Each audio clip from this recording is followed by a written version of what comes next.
प्रताप की, महाराणा प्रताप की। मंच पर विराजमान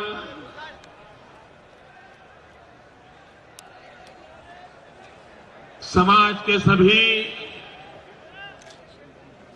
कर्ता धर्ता बंधु भगिनी, यहां पधारे हुए सभी आदरणीय मेहमान, मंत्री परिषद के सभी साथी और इतनी बड़ी विशाल संख्या में उपस्थित प्यारे भाइयों और बहनों, जहां तक मेरी नजर जाती है मुंड ही मुंड दिखाई देते हैं।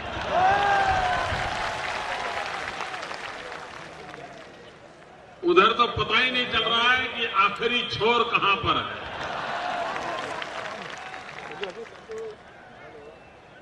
भाइयों बहनों, कभी तो सोचना होगा कि क्या कारण है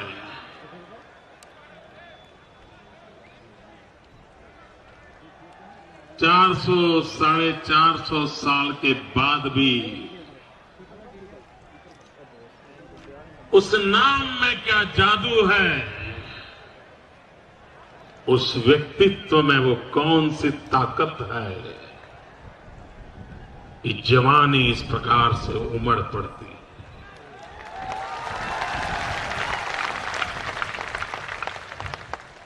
वो कैसा जीवन जी गए होंगे, किस प्रकार से जीवन को खपाया होगा कि आज भी राणा प्रताप का नाम देते ही रोंगटे खड़े हो जाते हैं।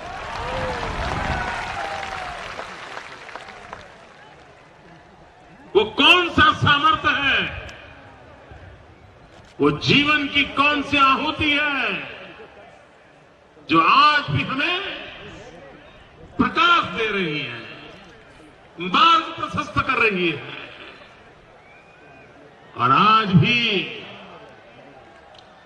भारत मां के उस वीर सपूत को स्मरण करते ही सर झुकाने का मन करता है।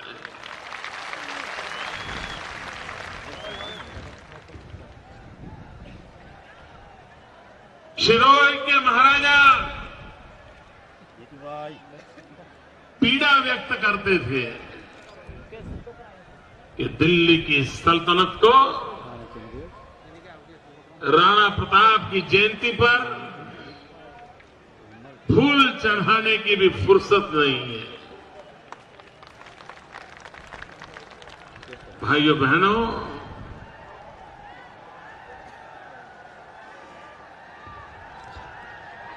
ये वोट बैंक की राजनीति का कमाल है।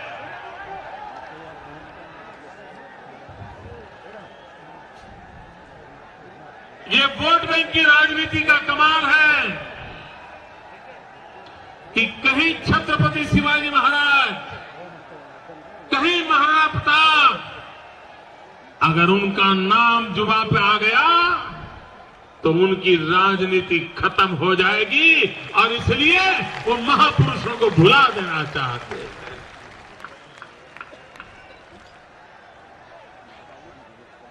भाई अब जगह कम है, ये मैदान में जगह कम भले हो, मेरे दिल में आपके लिए भरपूर जगह है भैया।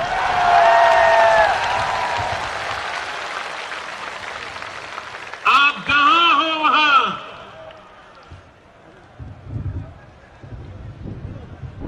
भाइयों बहनों, ये वोट बैंक की राजनीति का दुर्भाग्य देखिए कि देश के वीर पुरुषों को भुला दिया जाता है। यह देश 1200 साल तक गुलाम रहा, भांति भांति के लोग आए, इस देश को अपने हड़पने के लिए न जाने क्या क्या कोशिशें की। बड़े बड़े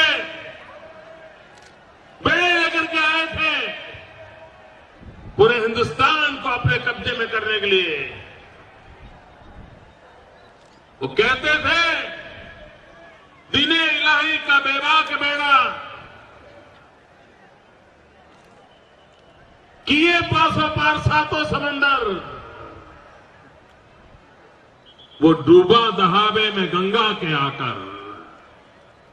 बहुत बड़े सपने लेकर के निकले थे, लेकिन गंगा के पट में आते ही इस मिट्टी ने उनको चूर चूर कर दिया था। 1200 साल का संघर्ष का इतिहास है।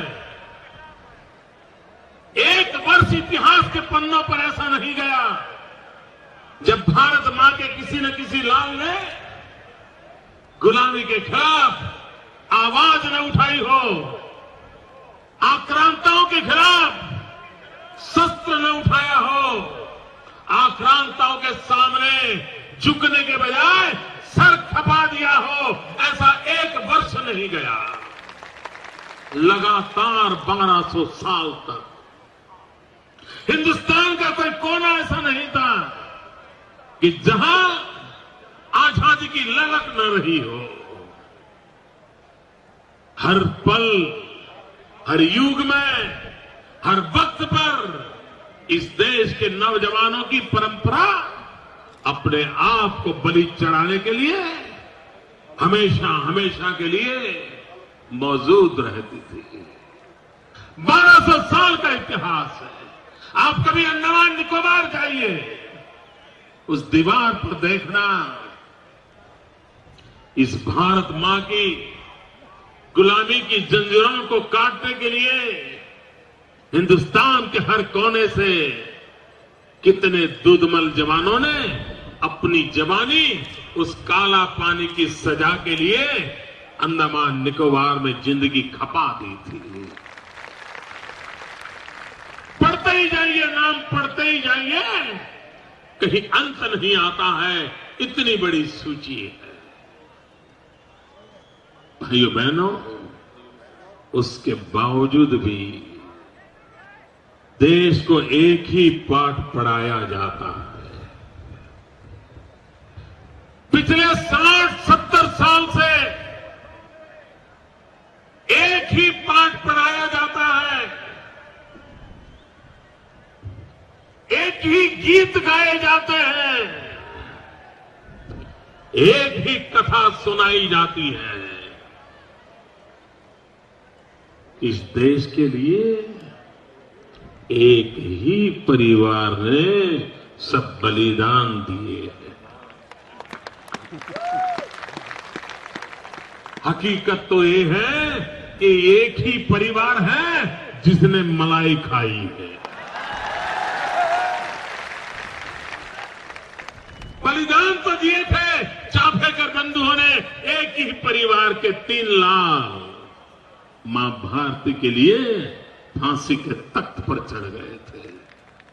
बलिदान तो दिया था भगत सिंह, सुखदेव, राजगुरु ने, जिन्होंने वंदे मातरम कहते कहते फांसी के फंदे को गले पर लगा दिया था।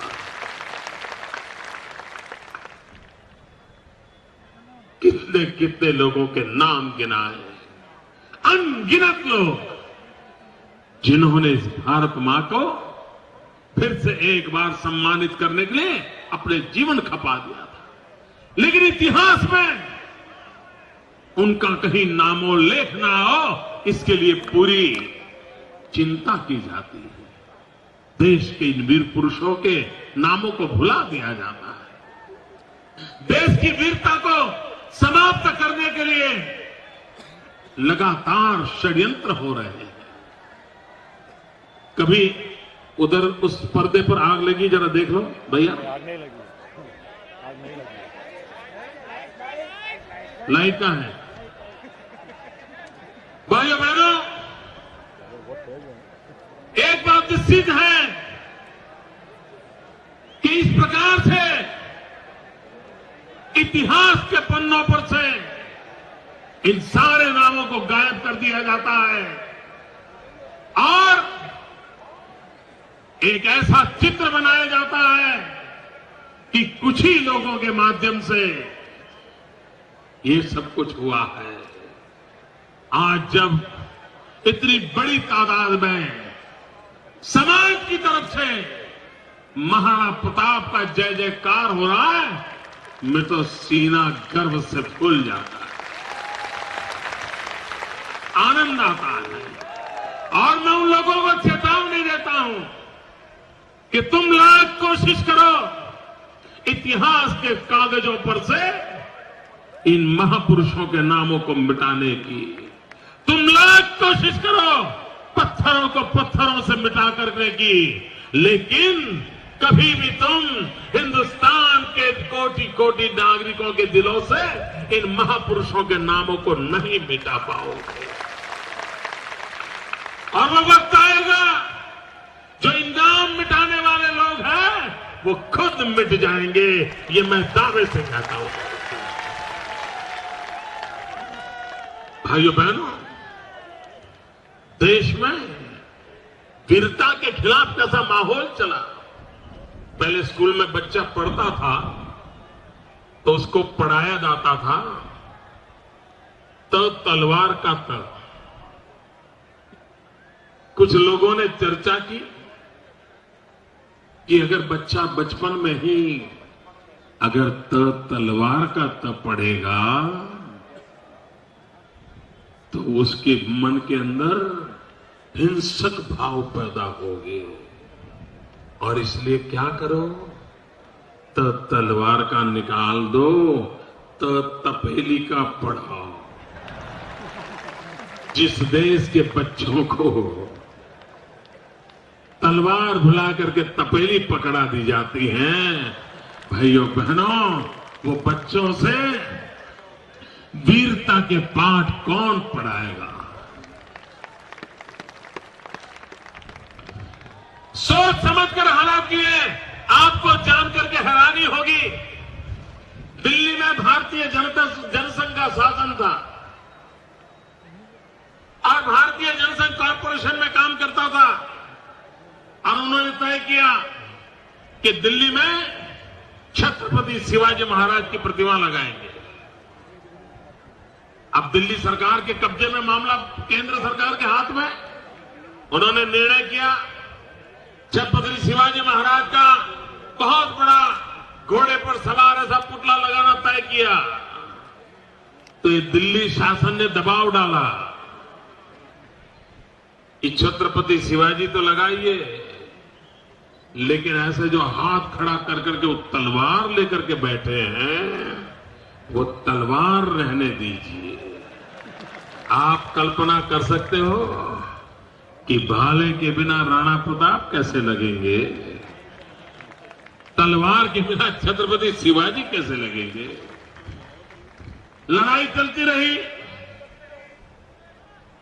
आखिरकार दिल्ली की सल्तनत ने छत्रपति शिवाजी का वो स्टैच्यू लगाया जिसके हाथ में तलवार नहीं है, और अगर घोड़े पर आप बैठे हो, हाथ में तलवार नहीं है और ऐसा हाथ खड़ा किया है, तो तस्वीर देख करके लगता है कि कोई बहुत बड़ा गायक गीत गा रहा है। ऐसी सोच है इन लोगों की, ऐसी सोच है। और इसलिए भाइयों बहनों, देश को उसकी मूल धारा से सोच समझ करके काटा गया है, और भारत की जो मूल धारा है वो त्याग और तपस्या की मूल धारा है, उसे विमुख कर दिया गया है। भारत की प्राण शक्ति को यही महापुरुषों के नाम जगा सकते हैं, यही महापुरुषों के नाम वो प्रेरणा दे सकते हैं, और इसी से इतिहास की धरोहर नए इतिहास को जन्म देने की ताकत देती है। भाइयों बहनों, लिख करके रखिए, जो समाज अपना इतिहास भूल जाता है, वो समाज इतिहास रचने की ताकत खो देता। जो इतिहास को भुला देता है वो खुद भी इतिहास में खो जाता है। कोई उनको याद नहीं करता है।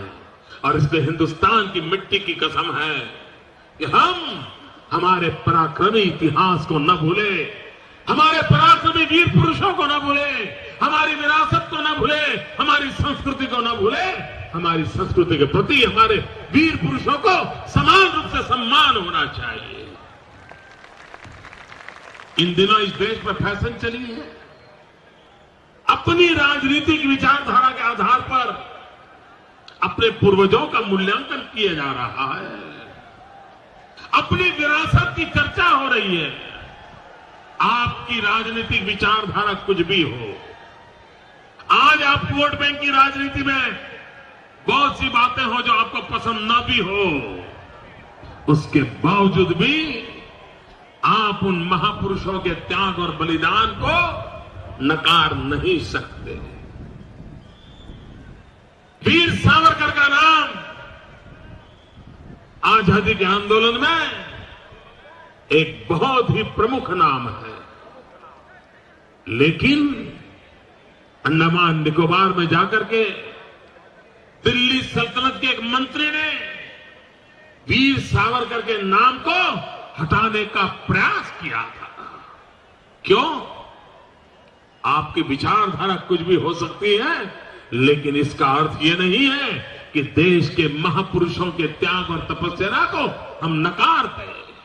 भाइयों बहनों, कभी भी विरासत बचनी नहीं चाहिए। देश के लिए जीने मरने वाले लोग राजनीति की दृष्टि से हमें अनुकूल हो या प्रतिकूल हो, हमें पसंद हो या नापसंद हो, लेकिन उनकी त्याग और तपस्या को हम नकार नहीं सकते। किसी ने कम काम किया होगा, किसी ने ज्यादा किया होगा, वो किसी भी राजनीतिक विचार से जुड़ा हुआ होगा, उसने कोई भी रास्ता पसंद किया होगा, लेकिन वीर पुरुषों का त्याग नई पीढ़ी को प्रेरणा देता है। लेकिन आज देश का दृश्य ऐसा है कि वीर पुरुषों को भी बांटा जा रहा है, विरासत में दरार की जा रही है। भाइयों बहनों, मां का दूध कभी फट नहीं सकता है और मां का दूध कभी फटना भी नहीं चाहिए। लेकिन ये लोग हैं जो मां के दूध में दरार करने लगे हैं, देश को बांटने में लगे हुए हैं, और तब जाकर के राणा प्रताप की वीर गाथाओं की प्रेरणा मिलती है। और भाइयों बहनों, इस गुजरात की धरती को इस बात का गर्व है कि राणा प्रताप के परिवार का हमारे गुजरात के बलभी वंश के साथ बड़ा गहरा नाता था।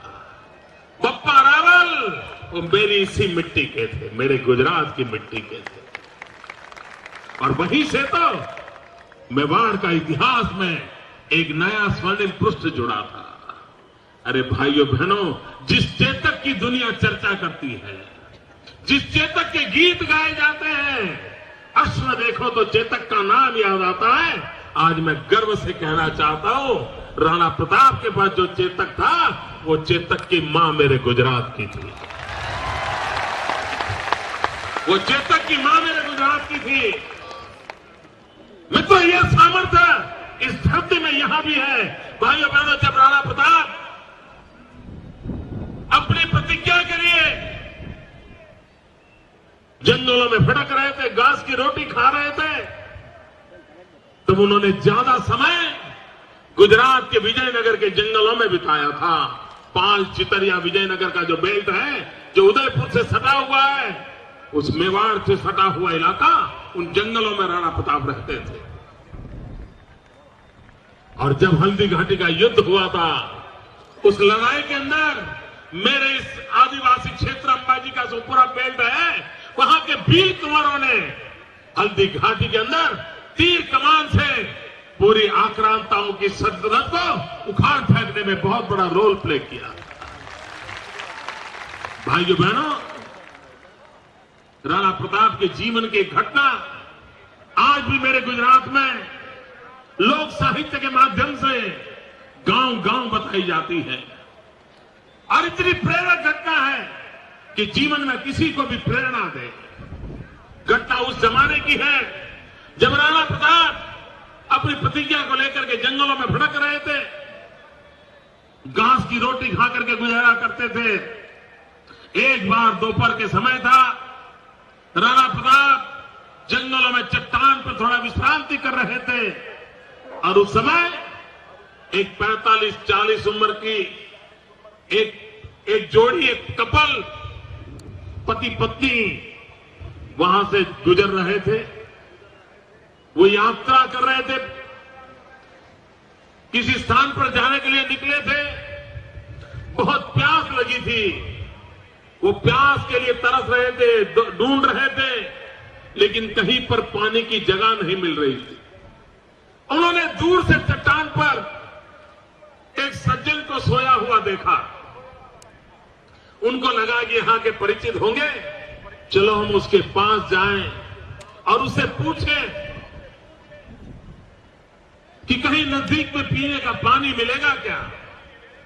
वो दोनों पति पत्नी जहां पर राणा प्रताप चट्टान पर सोए थे, उनके पास गए। उनको निकट देखते हुए राणा प्रताप खड़े हो गए और उन्होंने पूछा, आइए कैसे आना हुआ। तो उस पति पत्नी ने कहा कि हम आगे जाना चाहते हैं, घंटे भर से प्यास लगी है, नजदीक में कहीं पानी मिलेगा क्या। तो राणा प्रताप ने कहा, हाँ मिलेगा। फिर पूछा, इस प्रकार से इतनी कड़ी धूप में आप दोनों अकेले कहां जा रहे हो, आपके बच्चे कहां हैं, साथ में नहीं लाए क्या, बच्चों को कहां छोड़ा है। तो उस पति पत्नी ने कहा कि हमारे बच्चे नहीं हैं। तो राणा प्रताप ने कहा कि क्षमा करना, मैंने ऐसा सवाल पूछ लिया, शायद आपको पीड़ा हुई होगी। तो उस पति पत्नी ने कहा, नहीं भाई साहब, आप क्षमा मत मांगिए। हमें इस बात का दुख नहीं है कि हमारे घर में बच्चा नहीं है, हमें तो इस बात का गर्व है। तो उन्होंने बड़ी जिज्ञासा से पूछा कि ऐसी कैसी बात है कि आपकी गोद नहीं है, बच्चा नहीं है और आपको गर्व हो रहा है। तो उन्होंने कहा, उनको पता नहीं था वो किसके साथ बात कर रहे थे। उनको तो लगता था वो भी कोई एक व्यक्ति कहीं रास्ते पर जा रहा था और चट्टान पर सोया था। उनको पता नहीं था उस पति पत्नी को तो वो राणा प्रताप से बात कर रहे हैं। उन्होंने कहा कि हमारे घर में बच्चा नहीं, इसका हमें दुख नहीं है, हमें गर्व है, क्योंकि हम लोगों ने प्रतिज्ञा की है। 35-40 साल का नौजवान जोड़ा राणा प्रताप की आंख में आंख मिलाकर के कह रहा है कि हमने प्रतिज्ञा की है कि जब तक राणा प्रताप मेवाड़ की धरती पर फिर से अपना झंडा न गाड़े, तब तक हम संसार सुख नहीं मनाएंगे।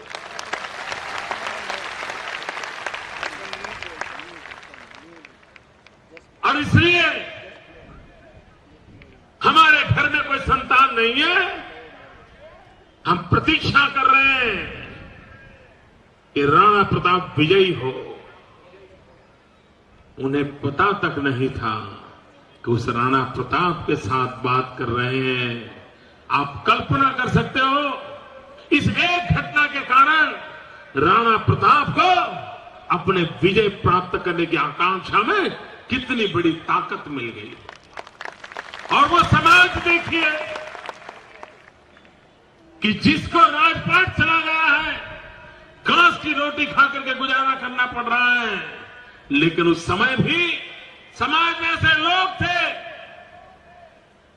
जो उनके साथ खड़े थे, उनके लिए अपना जीवन का सर्वस्व न्यौछावर कर रहे थे।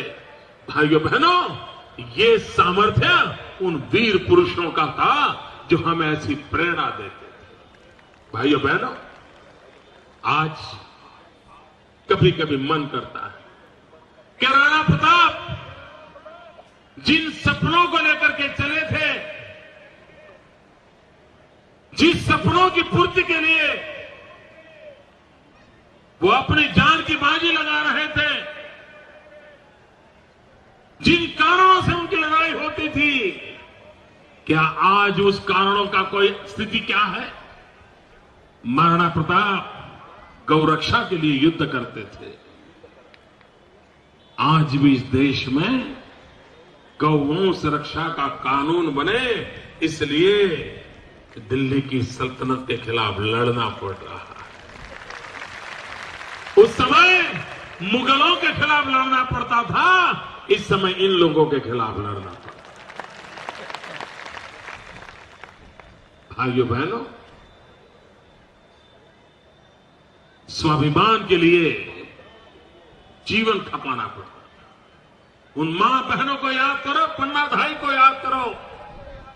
अगर पन्ना धाई ने वो बलिदान न दिया होता तो आज उदयपुर कहां होता?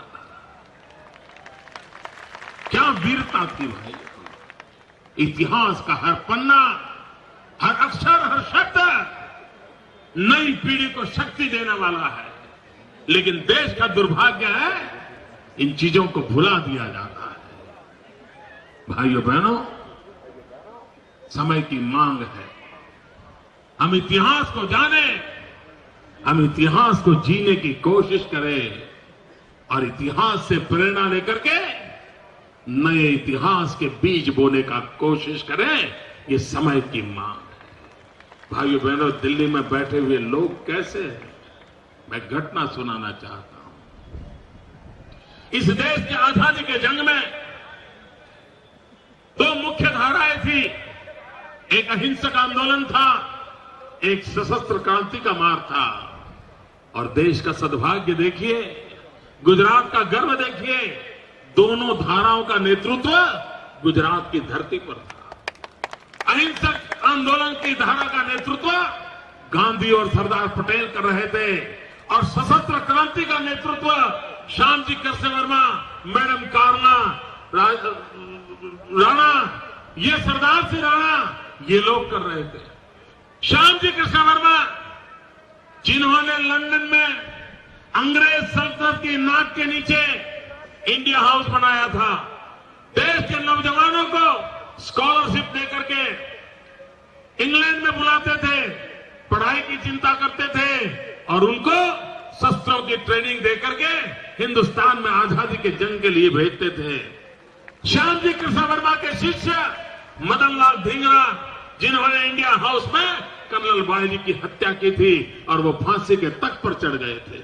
देश के नौजवानों को, वीर सावरकर को लोकमान्य तिलक जी के कहने पर स्कॉलरशिप देकर के श्यामजी कृष्ण वर्मा ने वीर सावरकर जी को लंदन बुलाया था और उनके अंदर वो जज्बा भर दिया था कि अंग्रेज सल्तनत को उखाड़ फेंकने के लिए सावरकर ने लंदन की धरती को ही अपना कार्यक्षेत्र बना करके अंग्रेजों के नाक को दम ला दिया था। वे श्यामजी कृष्ण वर्मा 1930 में उनका स्वर्गवास हुआ। 1930 में विदेश की धरती पर स्वर्गवास हुआ। हिंदुस्तान के इन नेताओं ने उनको श्रद्धांजलि देना भी उचित नहीं माना। तब लाहौर की जेल में भगत सिंह थे, एक अकेले भगत सिंह, जिन्होंने श्यामजी कृष्ण वर्मा की मृत्यु की खबर मिली, लाहौर के अंदर अकेले ने श्रद्धांजलि सुमन दिए, श्रद्धांजलि के लिए मौन दिया और उस पर महापुरुष को स्मरण किया। वो श्यामजी कृष्ण वर्मा जीवन के अंतकाल में लिख करके गए थे कि मेरे मृत्यु के बाद मेरे अस्थि को संभाल कर रखा जाए और जब हिंदुस्तान आजाद हो तब उस आजाद भारत में मेरे अस्थि जाने चाहिए। जीते जी तो मैं हिंदुस्तान को आजाद नहीं देख पाया, लेकिन मेरे मरने के बाद कम से कम मेरे अस्थि आजाद हिंदुस्तान की हवा का अनुभव करें, इसलिए मेरे अस्थि देश आजाद होने के बाद ले जाएगा। भाइयों बहनों, 1930 में लिख करके गए थे। 1947 15 अगस्त देश ने अपना तिरंगा झंडा फहरा दिया। 16 अगस्त को पंडित नेहरू का दायित्व बनता था।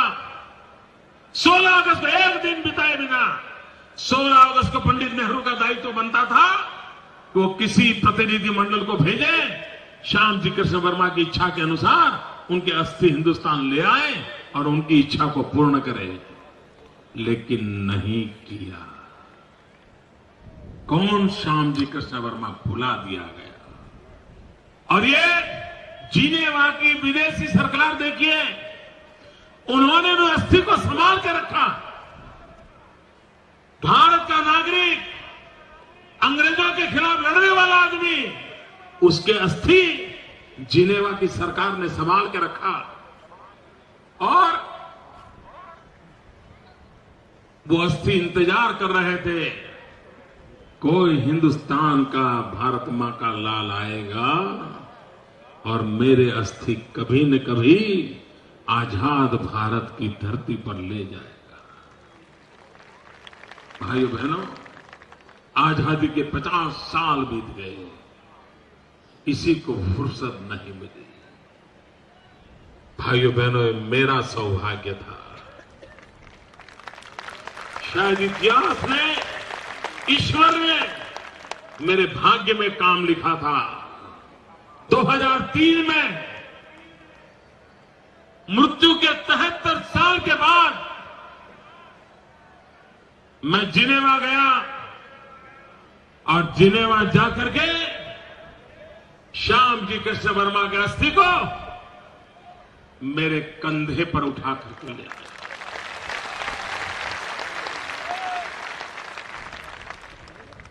क्या ये काम वो नहीं कर सकते थे?